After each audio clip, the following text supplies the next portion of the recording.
Good morning. How's everyone doing today? Next weekend, we're going to be at our former congregation, and I thought maybe I'd dress up, so I went out and bought a new necktie, but I had to take it back because it was too tight. I got you. They're gonna keep you out. I understand you've been cleaning out your pantry. Yes, Yep, you find anything in there?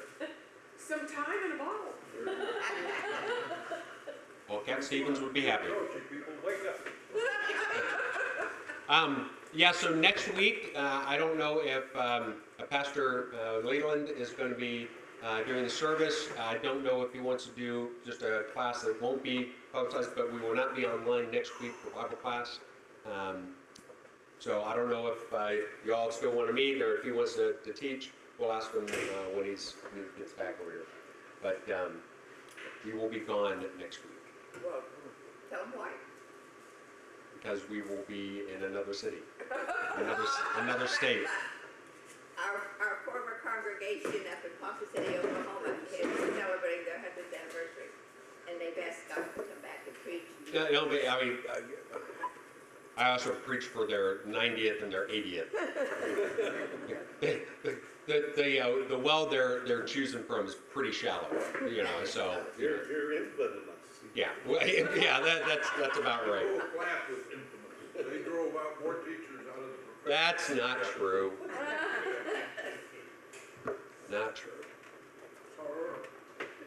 Anyway, we're going with them, so we're looking forward to it. We lived there a long time. They were Okies, they were born there. Some people say infamous, what they really mean is notorious.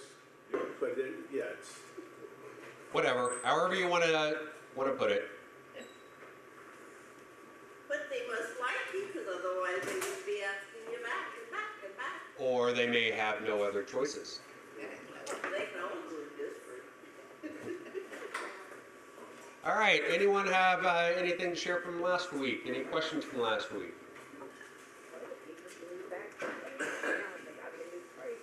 Well, I might add, if you haven't been in the sanctuary, you're going to be real surprised today.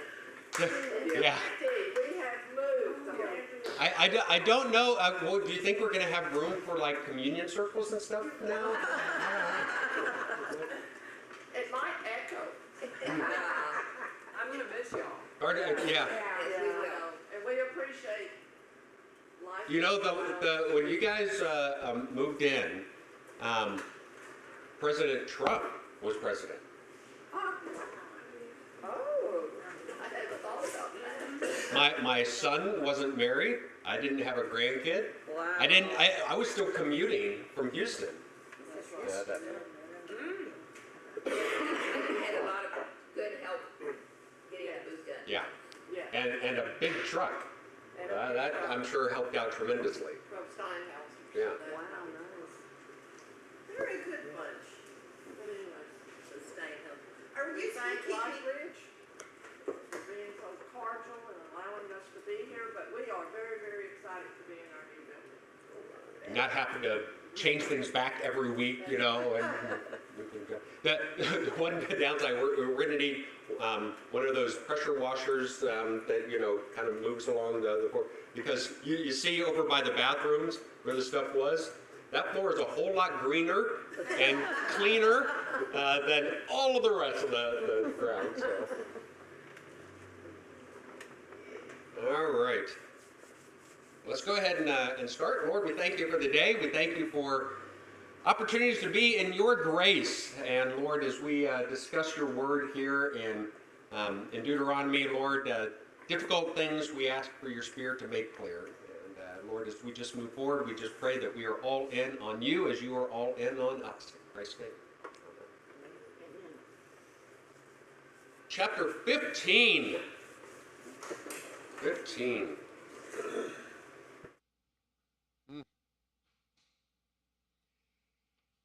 At the end of every 7 years you shall grant a release.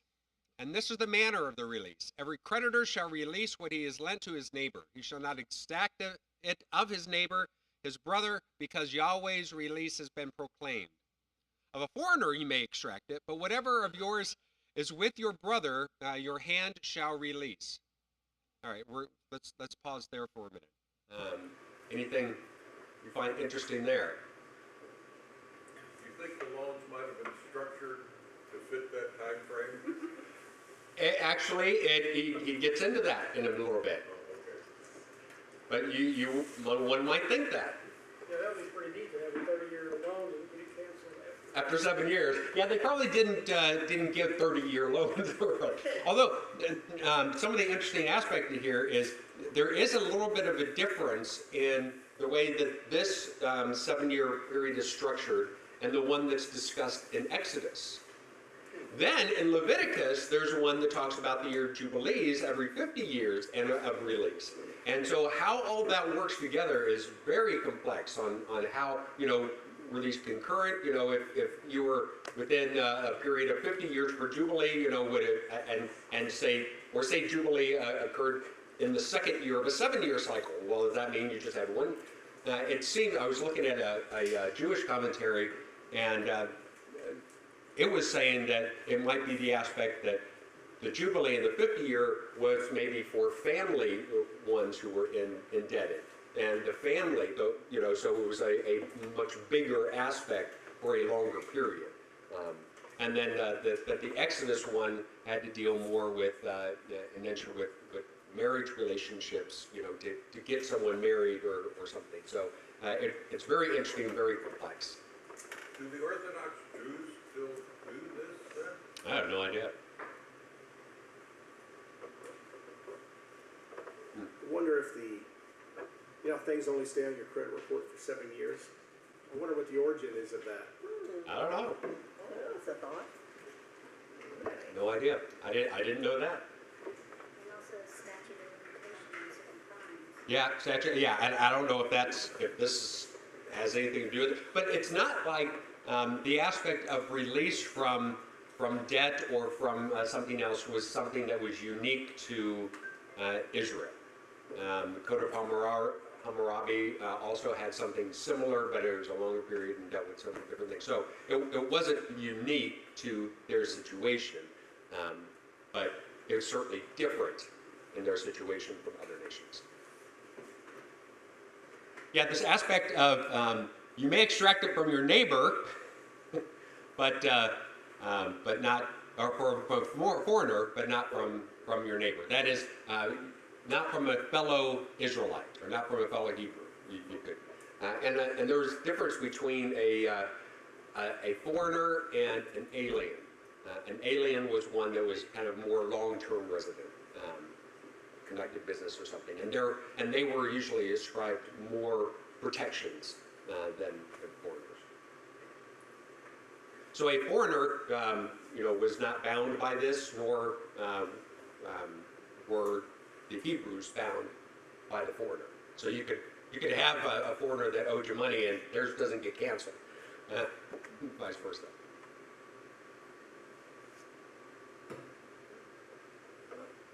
Anything else? Verse 4 is just the verse itself. I find interesting. There will be no poor among you, for Yahweh will bless you in the land that Yahweh your God is giving you for as an inheritance to possess, if only you will strictly obey the voice Yahweh your God, being careful to do all of his commandments I command you today. What are some of the other translations you have for verse 4 specifically? Mine says, save when there shall be no poor among you. That's King James. Okay.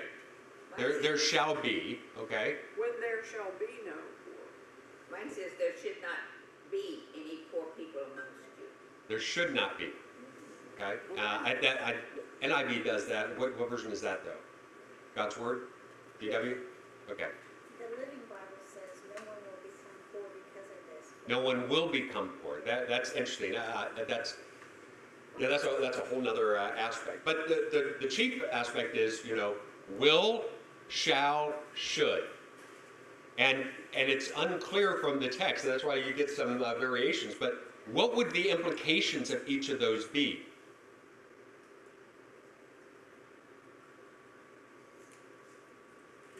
it sound a little more iffy. More iffy. Save when there shall be. Okay. Well, let's do this. What does it mean to say there will be no? It's a definite. It is a proclamation. That's not going to be the case. What about shall? There may be. Yeah, it's like, okay, you need to make sure. I'm telling you, don't let this happen. It's kind of similar to there should be. Should be is a little bit less forthright, though, right? You know, so the implication, depending on how you look at that, if you say shall or will would be God saying it's not going to happen.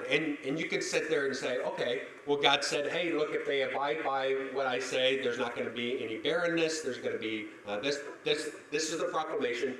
You do what I say, you know, there's not going to be any poor people among you, right? So that proclamation, that fits. What about shall? Shall also fits within that because God is saying, look, as my people, this is how you are to live. This is how you take care of the people. This is how you are to take care of your fellow brothers and sisters. So don't let this happen because I brought you out, because you were brought out of slavery. So you don't let other people have this. I canceled debt, so you don't. You know, so do as I have done for you, and both of those match. But I think in some of the wording coming up, the second has a little bit more force. I think it's explained a little bit more in some of the text that is to come. That is shall. That is putting more of the onus, less on the proclamation of God, the way that it's going to be, and more on this is how you are to act. The will almost seems like a blessing. Yeah, right. God's blessing. Right. Whereas the shall seems like an obligation. Yes. Yes. No choice here. This is the way Yeah, and the fact that so many different translations take different approaches to that is interesting, and that it's not cut and dry clear on that one. Well, do you know how long this is from what we're studying now to when they left Egypt? Because they left Egypt wealthy. Yeah, so they were wandering for 40 years. So it had been 40 years since they were in Egypt and this. So they're still wealthy. Okay, but is this during the 40 years before they finally got to the promised land? Yes, it's right before they enter the promised land. Okay, this is right before. Okay, Right before, yeah. So I think verse 5 gives some of the connotation. If only you will strictly obey, although you still could go with will on that, right? Our Lord commanded today. Verse 6, for Yahweh your God will bless you as he promised you, and you shall, so that one gets a little more clear, you shall lend to many nations, but you shall not borrow. You shall rule over nations, they shall not rule over you. But if any one of your brothers should become poor in any of your towns within the land that Yahweh your God is giving you, you shall not harden your heart to shut your hand against the poor brothers. You shall open up your hand to him and lend him sufficient for his needs, whatever it may be. So that's positive. I think in that connotation, it seems much more clear. This is a directive. This is a duty that they have as his people, a way to act. Mine says this is what you must do. I wouldn't word it that way, but okay. Anything else in this aspect here? Isn't this still in the Jewish mindset that they have to lend and give to their brothers? Yes, yeah. And it gets more into that here in just a second. It gets more, from verse 7 on, it codifies that a little bit more. Even today. Yeah. Then with this aspect of you shall lend to many nations, but you shall not borrow. The interesting thing about lend and borrow, it's the same word, but it's in different context and different structure of the word. But it can mean both to lend, to borrow, or to hold and deposit. So that's an interesting. Does it make sense to the Western mind? Yeah, it's just an interesting linguistical aspect there. But you shall lend, but you shall not borrow. That is, others can be indebted to you, but you are not to be indebted to anyone. And why do you think that is? Because the borrower is slave to the lender. Yeah, and you are only to be obligated to me. Yeah. Because, I mean, and you see that whole aspect right in the next phrase. You shall rule, right? So there's the aspect of borrowing and lending, and right next to it, I don't think coincidentally, you shall rule over many nations, they shall not rule over you. And that was part of Israel's call too, right? It is that they were to be a light to the nations. They were to be the example that other nations were to look to. It didn't turn out that way. Or the example that was set was not the one that God wanted. True for us too. I like my translation of verse 8. Be generous to those poor people and freely lend them as much as they need. Never be hard-hearted and tight-fisted with them. The second part of that, I'd be more inclined to the wording than the first. Verse 8, to open your hand, because the phraseology, how was it? Manhi. There's a specific word that deals with, it's manu mari or something like that, and it's hand releasing. It's the code that is used for this thing, releasing from grasp. And so you see that whole aspect of hand and release and grasp. So that imagery kind of is throughout. And the first part, I don't think grasped that in your translation, but the second part did. So how did they know who a foreigner was? Because they did not Oh, protect them. I don't think that was a problem at all. I mean, Well, how did they know that? How did they know when it says, even if your brother comes from another city? I can tell you right now, if somebody walks into the pantry until they tell me where they're from, well, I know if they're from Belleville. No, but here's the thing, Patsy, because they had certain ways that they dressed, they had certain customs, they had a certain, very much a culture that was very, very different from the one around them. It would have been much more evident for someone coming in that was different from them than would be for our case today, because our culture is so much more homogenated than that. So, if they're from Belleville, you don't give them any food?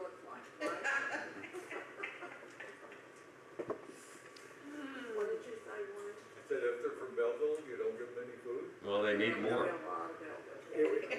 It would be too rich for them, and it would upset their stomachs. Yeah. Wayne, we don't judge. I don't know about boots and bones. All right, moving on. All right, 7.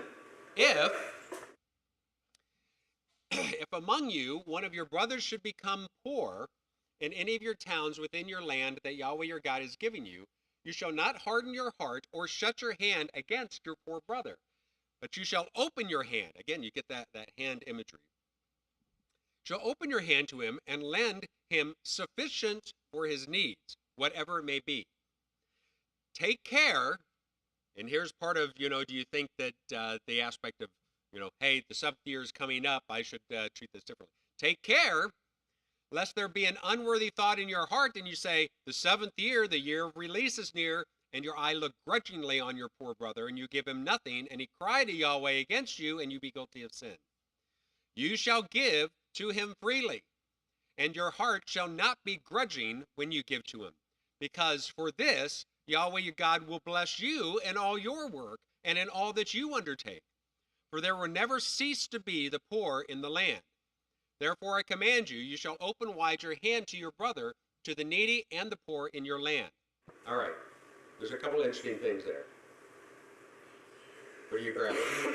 Didn't he say earlier there won't be any Yeah, see, and that's why I think that it makes more sense the shall than the will. Because if you take will, there's a declaration. He's just said, hey, there's going to be, right? And this, of course, also does it remind you of anything in the New Testament? Yeah, you'll always have. The poor will always be with you, but you will not always have me with you. Yeah, you get a similar thing. And there is a differentiation, the Jewish commentary I looked at made a differentiation.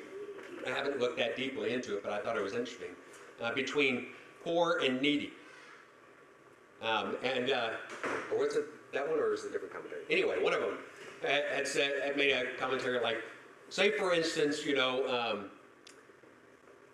you make $100,000 and you live in a community where everyone makes $1 million. Relatively speaking, you're poor, but you probably aren't needy, right? You're not in need. Needy would be that basic necessities are a challenge. I thought that was an interesting differentiation.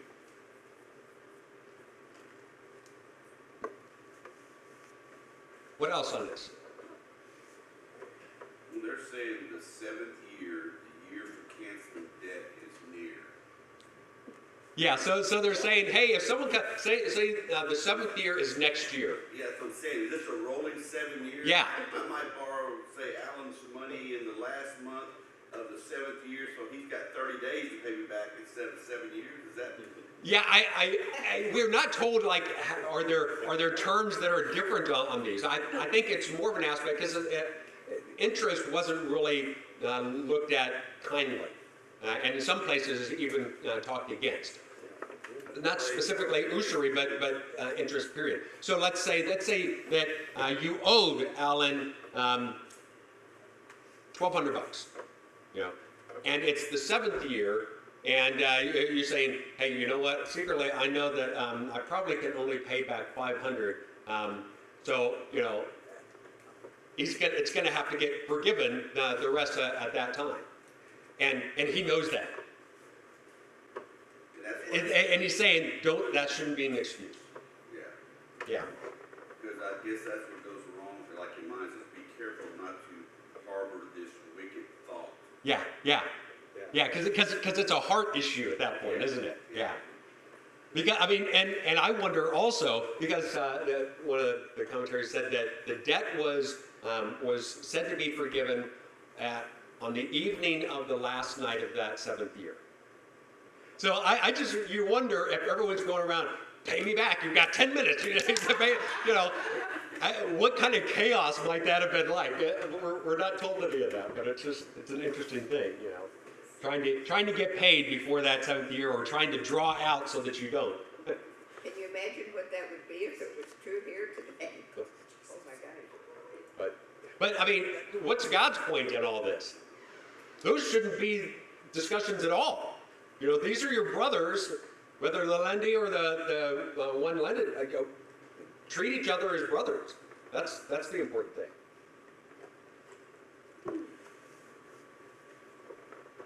And then he says, you shall give freely, and your heart shall not be grudging when you give, because for this Yahweh your God will bless you in all your work and in all that you undertake. There's a blessing for you involved here. And part of that is the realization that because you are my people, you are blessed. I did all of this for you. Why wouldn't we do this for our brothers and sisters? God can always see the intent of the heart. Yes, yeah. If you do it cheerfully, then he's going to bless you. If you're doing it begrudgingly, right, hating his word because you're going to lose money, he knows that. He knows that, right? Yeah. So grudging is exactly, it's a state of the heart, and Jesus gets to that in the New Testament too, when he says, "Hey, look, you've heard it said, don't kill or don't murder. I tell you, if you call raka or you fool for someone, you're in danger of judgment. If you look at someone lustfully, you've committed adultery." He's looking at the heart. He's looking at the spirit of the law, not just the letter. Yeah. Yeah.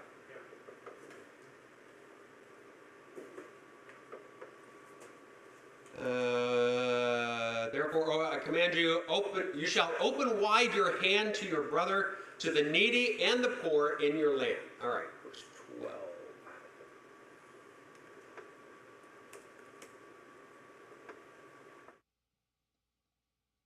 If your brother, and this would be as clear from the next line, brother or sister, a Hebrew man or a Hebrew woman, oh, and incidentally, sometimes you see Hebrew and sometimes you see Israelite. Sometimes those are interchangeable, but Hebrew was the more ancient of the words. It fell more out of disuse. Some say around the time of King David, and that's probably about right. And you don't see really Jew come into the aspect until usually after the Exodus. Just the term. They can all mean the same group of people, but you see them usually in different times. So Hebrew is the more ancient of the words that is used. Hebrew man or Hebrew woman is sold to you. He shall serve you 6 years, and in the 7th year you shall let him go free to you. When you let him go free from you, you shall not let him go empty-handed. You shall furnish him liberally out of your flock, out of your threshing floor, and out of your winepress. As Yahweh your God has blessed you, you shall give to him. You shall remember that you were a slave in the land of Egypt, and Yahweh your God redeemed you. Therefore, I command you this today. And then we'll get into 16 later. But all right, what do you take from this? You should take some stuff. Doesn't verse 11 kind of contradict verse 4? Is 11? That you would have the poor with you always, and then verse 4, there shall be no poor among you. No, I think that's where we were saying if you take it as will and as a proclamation, that's different than shall, that this should not be the case. Well, this reminds me of poor Jacob who had to work. Yeah, for Laban. His father His uncle, 14 yeah. years. His uncle, 14 years. Yeah, so that whole thing. Yeah, Mary? Well, and the way this is saying he shall work for you for 6 years, it's not like we have the 7 years ongoing and he's going to start in the middle of it. It's like when he starts, that's 7 years from then. Yeah, it is unclear, but in most cases, it looks like the 7 years was pretty standardized, not a rolling 7 years. But there's disagreement on that too. Yeah. Would it be different for money earned alone versus working? As far as what? As far as release? Yeah. No. They're both. They're both to be. Well, I mean, for working, it says he's going to work for you for 6 years. It doesn't say you better get him the first year because you're going to lose him on the 7th year. Okay, well, let's get into the aspect of what this means to be a slave or a servant in this context. What does that mean? It was more like a contract than being a slave. Yeah, it was. I'd say servant or indentured servitude type of thing. So you'll notice that there really aren't prisons in the way that we see them now. That wasn't something you holding someone for that punitive and holding there. So if someone was indebted, if someone was a thief, or someone, the remedy was to work that off. And if you were indebted and you couldn't pay, you could indenture your children into servitude to work it off, or you could sell yourself into servitude to get it paid off. So that's how this would come about. Now, there were other aspects and ways that it came about that were not to be used, but were. And you see, like Joseph's brothers selling Joseph, right? But that whole aspect, it was really an aspect of you were indebted and you couldn't pay back, so this was a way for you to be able to do that. You know, when my great-grandfather came over here, a German guy from his community sponsored him and paid his way, and I thought I'd always heard he was indentured for 5 years, but the thing interesting to me here is you don't just let him out, you give him stuff. Yeah. And that great-grandfather, he ended up with over 1,000 acres of land. Wow. So how did he do all that? I mean, if the original guy didn't give him a star, I guess is what I'm saying. You know, because that great-grandfather ended up with 12 kids, so that 1,000 acres disappeared real fast. Which is another reason the way that Israel had inheritance makes a whole lot more sense, and that the oldest gets it all, right? And so because it wouldn't take long for your entire inheritance to disappear, right? Question. Isn't this 7-year thing, I keep looking at it as, it's basically giving people an opportunity. You got your giver and you got your receiver. The giver's supposed to give free.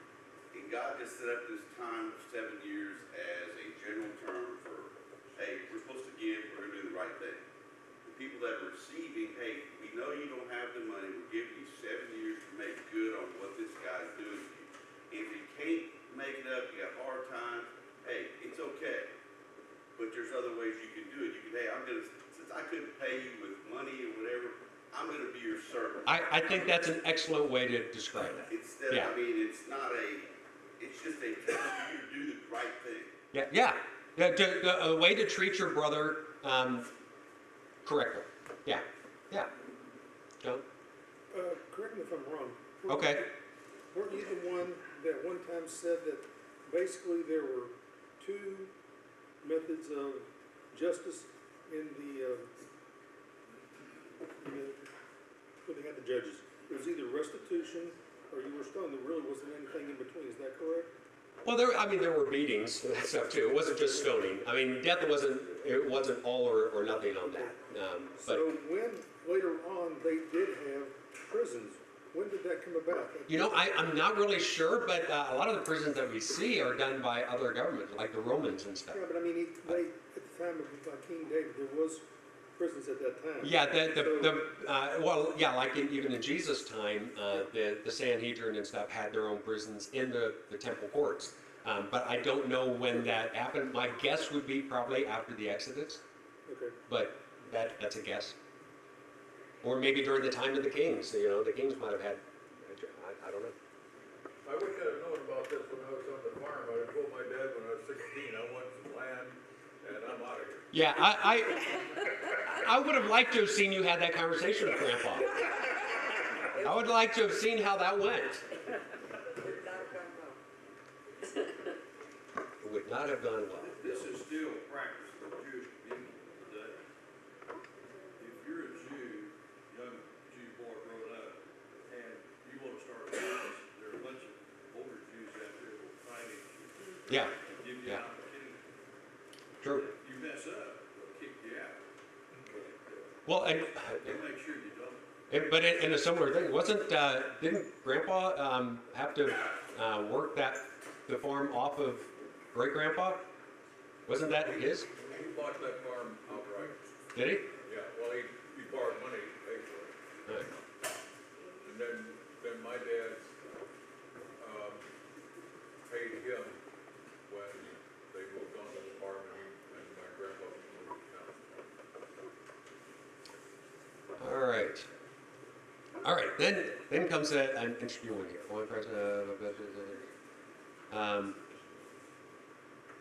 Verse 16. Yeah. 16.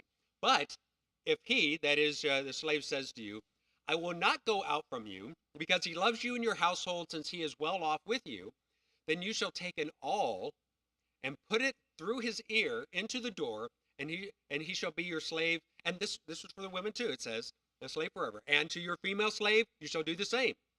It shall not seem hard to you when you let him go free from you, for at half the cost of a hired worker he has served you 6 years. So Yahweh your God will bless you in all that you do. Interesting. Question. Mm-hmm. And incidentally, when they put the awl through by the door, they didn't leave them there. You know, it was just stuck. Be a little hard for them getting work done. Whenever the owner dies, does he still be a slave to the household, or is he free at that point? That's a really good question. I don't know. I don't know that, but there were, and this was specifically true of surrounding countries. I don't know as much here, but like children of slaves were slaves. They didn't have say on their own.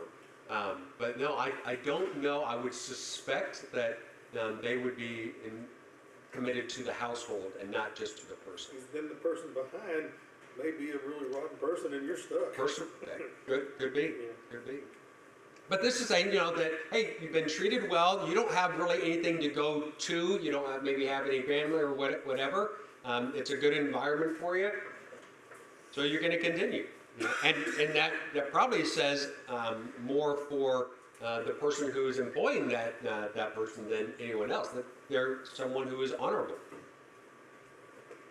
But, interesting. There's a reference to Exodus with this whole all in the earlobe 21:6, and it appears that it's talking about that's how they mark. Right. Yeah. That's how you do. You said 21:6.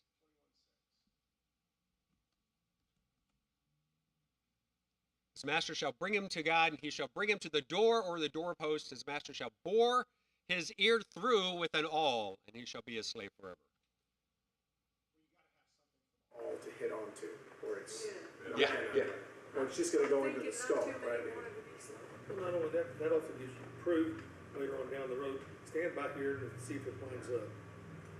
Not exactly how they do it at Claire's, by the way. Yeah, I would hope not.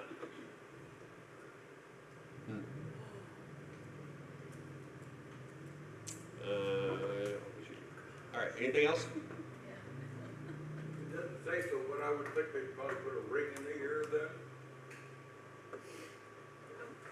Your ear is a ring at that point. I don't know. It's a body piercing, was it, Well, there are exceptions, and this would be one of them. yeah. From Leviticus. Rebecca was presented with a nose ring, wasn't she? Or, I do not recall. yeah, when, John says yes. Okay. Yeah. All right. I mean, whenever I'll take it. the servant went to get her, brought some gifts for her at the same time. Maybe it was a clip-on. There you go. So Wayne, would they have to have, Wayne, Wait, what? would they have to have colored rings then to know who belongs to who? Maybe so. Never thought of it.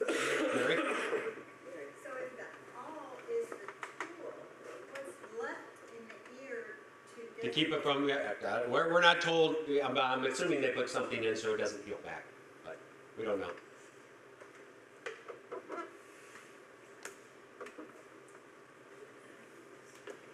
All right, moving on. All the firstborn males that are born of your herd and flock you shall dedicate to Yahweh your God. You shall do no work with the firstborn of your herd, nor shear the firstborn of your flock. You shall eat it, you and your household, before Yahweh your God, year by year, at the place that Yahweh will choose. That is, where it will be at the temple in Jerusalem. Where did I say? 21. But if it has any blemish, if it is lame or blind, or has any serious blemish whatever, you shall not sacrifice it to Yahweh your God. You shall eat it within your towns. The clean and the unclean and the clean alike may eat it, as though it were a gazelle or a deer. Only you shall not eat its blood. You shall pour it on the ground like water. Any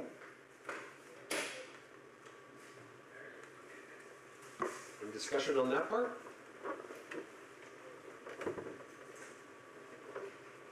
So if you had your firstborn and it was of sacrificial quality, perfect, without blemish, it was to be taken to the temple and then sacrificed and eaten there as a dedication. We read a little bit about that, what was it, last week or the week before. But if it has a blemish, it's to be done in the towns. Well, when they took it to the temple, wasn't that for the Levites to eat? Yes. Oh, Yes, but the fact that he says in the towns here, I would anticipate that that would be like, on the third year that said, that you, instead of taking it to the temple there, you could eat in your towns. There's probably something similar. So the Levites would have been, I would hope, invited to those meals as well. Yeah. Or like picnics. Sure, without the ants. Yeah. If you were to translate that into applying it today, I see it as like God wants our first fruits. Yes. He wants us to give him the very best. Yes. of what we have. And Yes. I think that that's what all of that means. Exactly. No, that's exactly right. He wants the first fruits. He wants the best. God deserves the best and the first, not what's left. Don't pay your bills and then look at it and say, okay, I have $25 left. Exactly right. I'm going to give 10% of that. Right. Exactly. No, I think that's a great modern application for it. That God should be getting, from what we bring home and everything else, first check should be our time. Not the last, not what's left. Yeah, exactly. And the aspect of without blemish goes with that too. It's God deserves our best.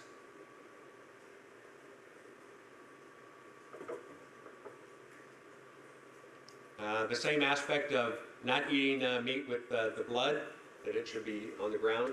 It says, remember, the lifeblood is in the life of the animal is in the blood. All right, we made it through 15. 16. 16 gets into 3 different festivals. The festival of unleavened bread, also known as Passover, because you just saw the heading there. The next is the Feast of Weeks. And the third is the Feast of Booths. And we'll get into each of those in a little bit. All right, 16. Observe the month of Abib and keep the Passover to Yahweh your God. For in the month of Abib, Yahweh your God brought you out of Egypt by night. And you shall offer the Passover sacrifice to Yahweh your God from the flock or the herd at the place that Yahweh will choose to make his name dwell there. All right, let's pause there for a minute. So when is Abib? And it's not what you put on a Red Lobster.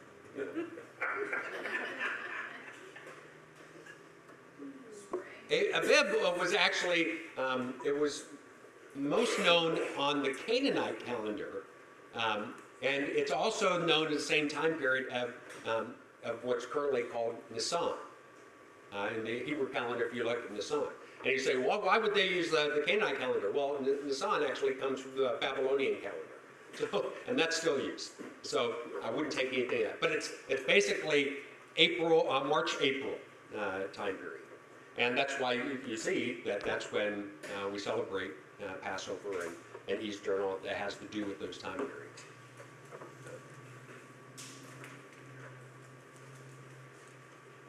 What else in here?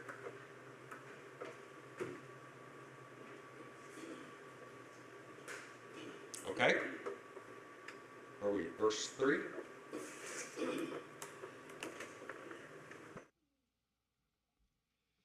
You shall eat no leavened bread with it. 7 days you shall eat it with unleavened bread, the bread of affliction. And that's an interesting phrase and carries some weight. For you came out of the land of Egypt in haste, that all the days of your life you may remember the day when you came out of the land of Egypt. No leaven shall be seen with you in all your territory for 7 days.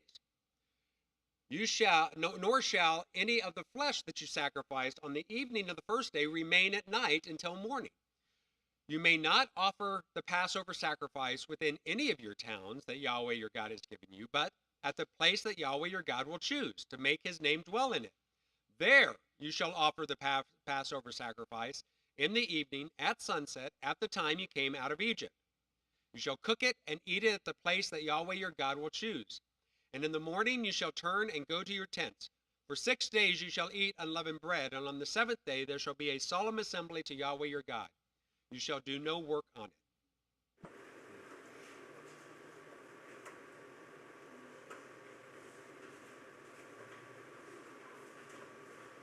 At the time Moses is dictating and writing this, This is long before the first temple was built, so. Correct. The tabernacle, Tabernacle was around. yeah. Yeah, but he's giving direction on when we go in and all is conquered, all said and done, I'm going to have a place that will be dedicated where my name will dwell, and that's the place that all this is going to take place. He hasn't designated that yet.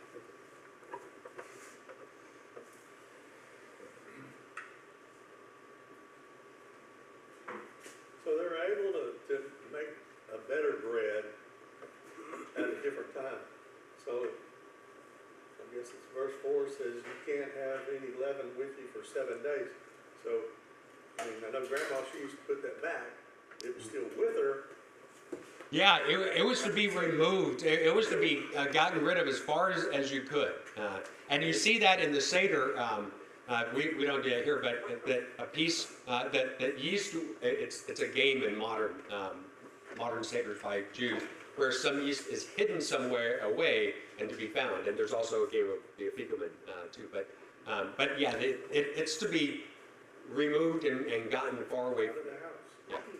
And I like this bread of affliction, because, and you had matzah, it's not your usually go-to, for what you're like, man, I'm really hungry, I want some matzah. Yeah, not the tastiest of things, yeah. Did they determine Passover in those days as we determine Easter today? Or how is Yes and no. There are a couple of different ways, but the short answer, because it's more to it than this, but the short answer, it's based on the lunar calendar, on when the months and things happen. And for instance, like in the Feast of Weeks and stuff, when it talks about 7 weeks, that is it's a relative term, the 7 weeks, because it's 7 weeks from the time of the sickle first hits the harvest. So whenever that is, 7 weeks. So it's a movable, and the date of Passover is movable too, based upon the lunar calendar.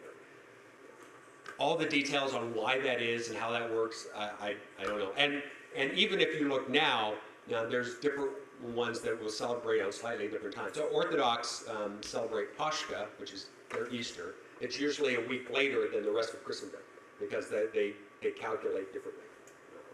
The Orthodox Jews celebrate Easter? No, the Orthodox Christians, yeah. Orthodox, yeah. So if you sit there and say, man, I was sick on Easter, but I really want to celebrate Easter, go to an Orthodox church next week.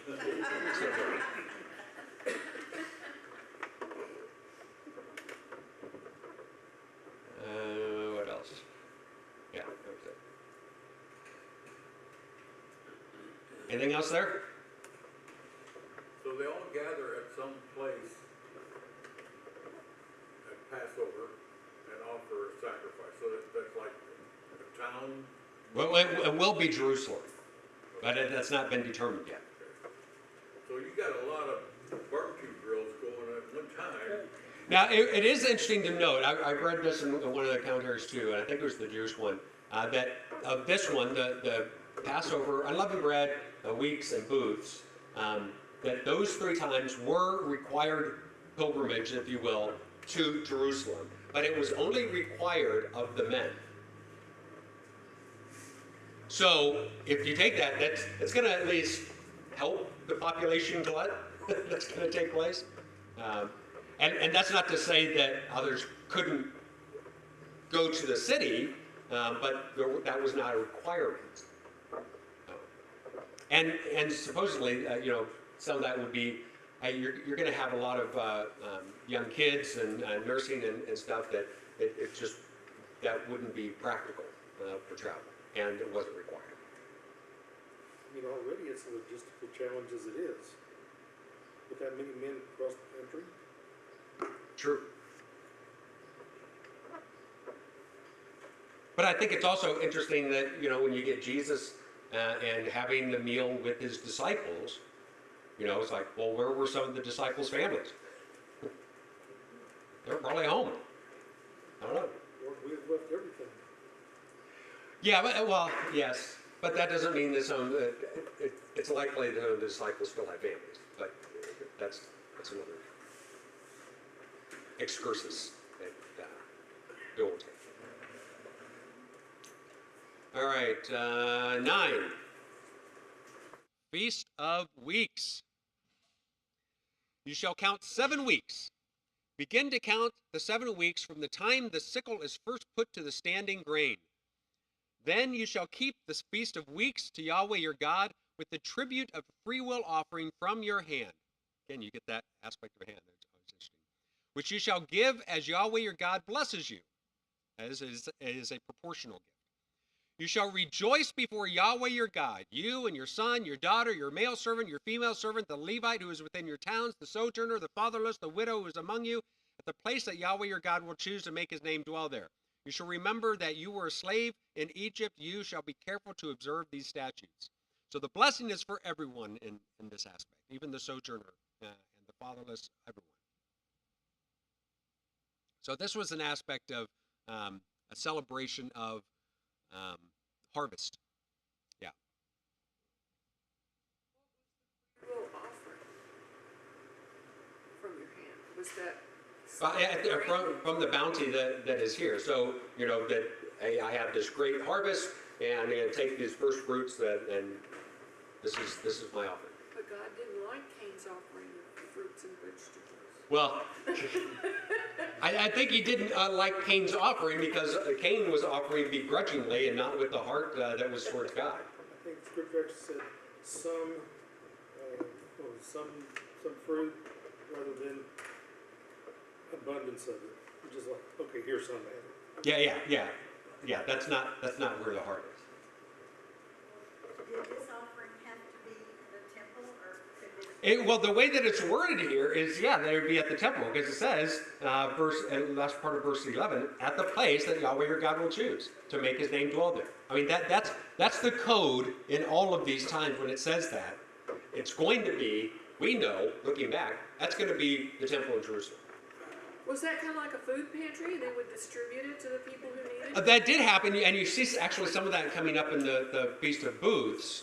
But we saw that more in the aspect of every third year. Remember we talked, a couple years you bring everything here, and then a third year it is to be done for the widow, for the fatherless, for all of those in your cities. So that was more in that aspect a couple of chapters ago. All right, booths. So what does booth mean anyway? Mine says Festival of Tabernacles. Tabernacles, I think, would be it's a better understanding. So what is a tabernacle?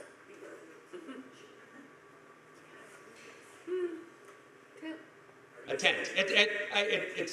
It's not specifically a tent, but that's usually the manifestation. Tabernacle is a temporary dwelling. It's a temporary dwelling. And you'll see why it's called the Feast of Tabernacles or Booths here when it describes it. Okay. You shall keep the Feast of Booths 7 days, and we'll get to that in a minute. Okay. When you have gathered in the produce from your threshing floor and your winepress, you shall rejoice in your feast, you and your son, your daughter, your male servant, female servant, the Levite, the sojourner, the fatherless, the widow who are within your towns. For 7 days you shall keep the feast to Yahweh your God at the place that Yahweh will choose, because Yahweh your God will bless you in all that you produce and in all the work of your hands, so that you will be altogether joyful. And then get to 3 times a year. Okay, so when was this? It seems like this is kind of the same time here, but it's not. This is at a later time, usually around September, October. So after everything, after all the harvest, after everything's been done and gathering things together. And this would be a time when they would also store things to come, from wine to grains and other things. And they were to live in these tabernacles for 7 days. Now, why do you think that is? He finished his work of creation on the 7th day and he rested. There's probably some connection there, but it's not what I was thinking, but there probably is some connection to that.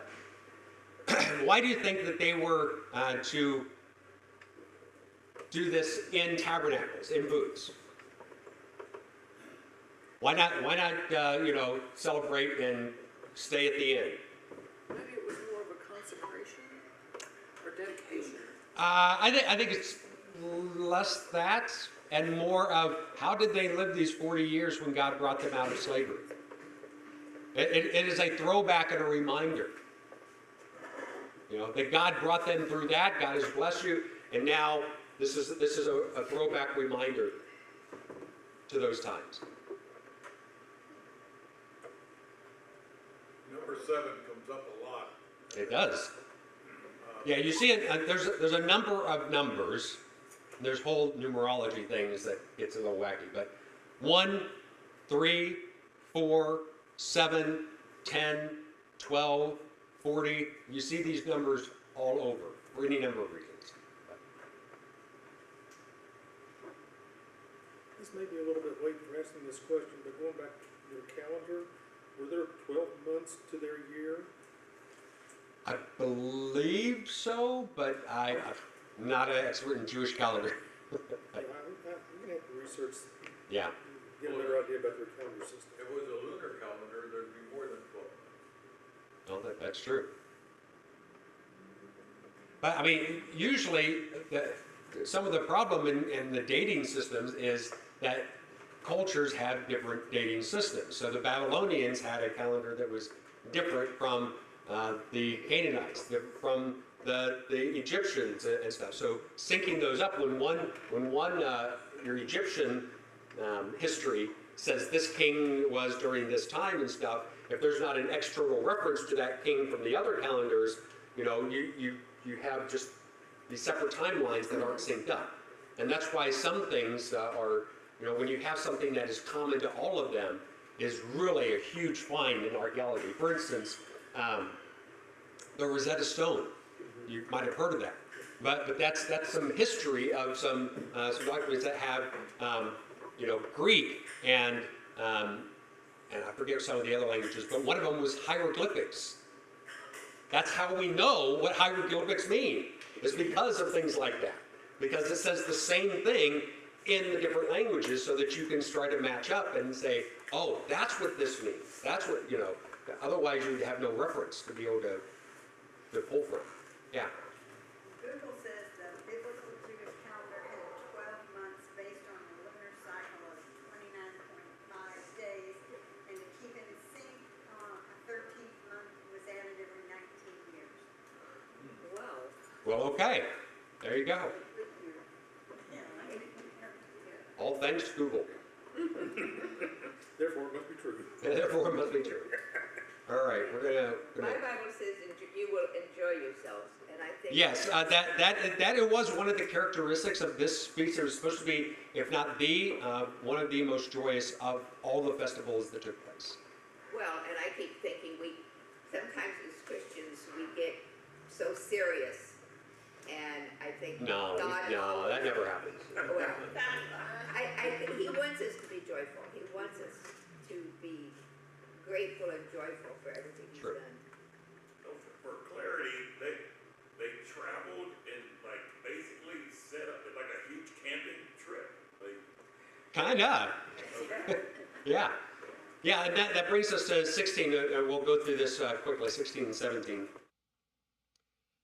3 times a year, all your males shall appear before Yahweh your God at the place that he will choose, at the festival of unleavened bread, the feast of weeks, and the feast of tabernacles or booths. They shall not appear before Yahweh empty-handed. Every man shall give as he is able, according to the blessing of Yahweh your God that he has given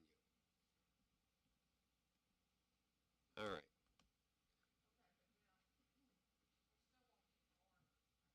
On the what?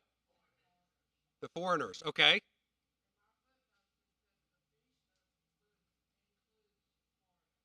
Yes. He lists that.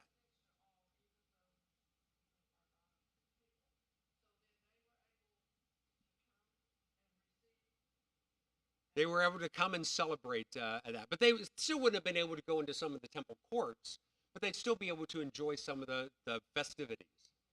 Yeah. Yeah. All right.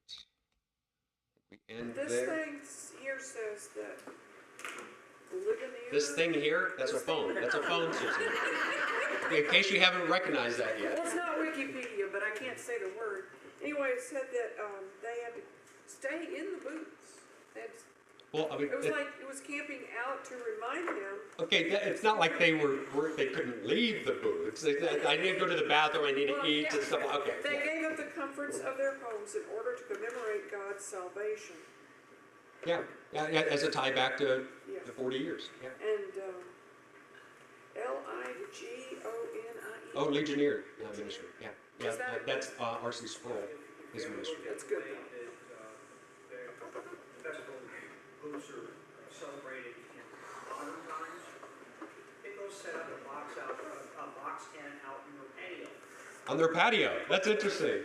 Well, I guess that goes with the spirit. I might do it in the backyard rather than on the patio. Yeah, that's interesting. Yeah. Probably a little nicer tents that they have now too. Yeah. Well, even the tabernacle, if I remember correctly, in the Catholic Church, is where they would keep, they had these boxes where they would put like the sacraments in. I don't know that that's what that was called in the Catholic Church. It's called something else.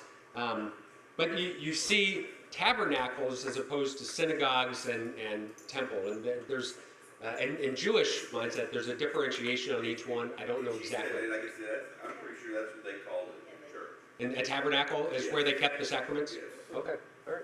Well, there you go. I'm thinking Calvin in a cardboard box. Yeah. What's that? I'm thinking Never mind. Calvin in a cardboard box. Calvin.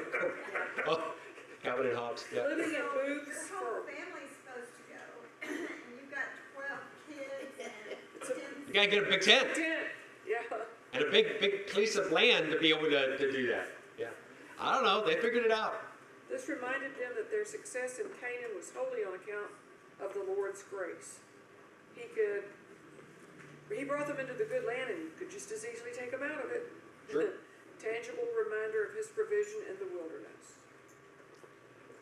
All right, folks, we got to stop. We are over time. So let's go with the benediction. Lord bless you and keep you. The Lord make his face shine on you and be gracious to you. Lord look upon you with favor and give you his peace. Amen. God bless. Have a good week. No class here next week. We'll ask Pastor if it's any different. Count that there's no class next week.